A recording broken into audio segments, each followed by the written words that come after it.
ওখানে আমাকে তারা 36 দিন ঘুমাতে দেয় নাই, আমাকে 36 দিন লাগাতার ঘুমাতে দেয় না। চিন্তা করা যায় 40 দিন পর্যন্ত আমার চোখ বেঁধে। বন্ধুরা, এই সেই আয়নাঘর যার নাম শুনলেই গায়ের লোম দাঁড়িয়ে যায়। শেখ হাসিনা পদত্যাগ করার পর এক এক করে তার সব কুকীর্তি ফাঁস হয়ে যাচ্ছে জনগণের সামনে।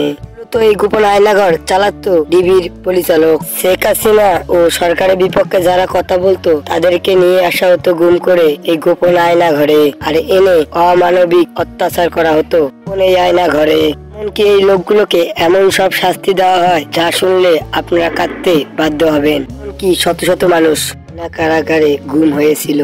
আয়না কারাগারে বাইরের সূর্য বা কোনো আলো প্রবেশ করে না। এই আয়না কারাগারে বা বাইরে কোনো আজান শুনতে পারে না কয়েদিগুলো। এই আয়না কারাগারে বছরের পর বছর কেটেছে ওদের মধ্যে। শেখ হাসিনা পদত্যাগ করার পর কারাগার থেকে বের হয়েছে। মুখের কথাগুলো শুনলেই জানতেই চোখে পানি এসে যায় ওদেরকে কতটাই নির্মম ভাবে, কতই না অত্যাচার করা হতো ওদেরকে এই আয়না কারাগারে। আরো জানাই তাদেরকে বিনা অপরাধে নিয়ে যে মাসের পর মাস চোখ মুখ বেঁধে ধরে রাখতো।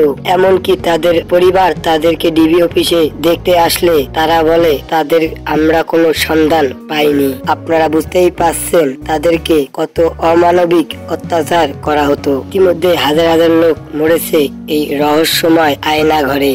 তাদের লাশ পর্যন্ত গুম করে দেয় ডিবির লোক।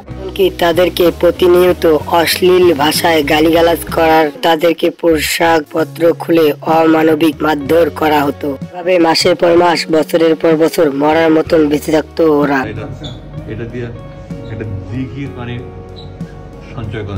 ওখানে আমাকে তারা 36 দিন ঘুমাতে দেয় নাই, আমাকে 36 দিন লাগাতার ঘুমাতে দেয় না। চিন্তা করা যায় 40 দিন পর্যন্ত আমার চোখ বেঁধে রাখছে। এমনকি তারা এই অমানবিক অত্যাচার সহ্য করা না পেরে তারা বলে আমাদেরকে ক্লোজ ফায়ার করে মেরে ফেলুন আপনারা। তবে বন্ধুরা, এই আয়নাঘরে সবাইকে যে মেরে ফেলা হতো তেমনটা না। তাদের পরিবারের কাছ থেকে টাকা খেয়ে অনেকেই ছেড়ে দেওয়া হতো এবং অনেকেই এখানে হত্যা করা হতো। ইতিমধ্যেই এই আয়নাঘরের একটি ভিডিও ফাঁস হয়ে গেছে। আপনারা দেখতেই পাচ্ছেন কত মানুষের হাড়গোড় এখানে পড়ে আছে।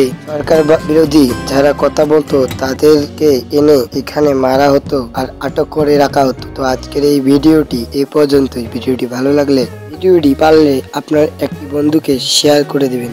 থাকবেন, সুস্থ থাকবেন। আল্লাহ হাফেজ। নতুন হলে অবশ্যই চ্যানেলটিকে সাবস্ক্রাইব করবেন।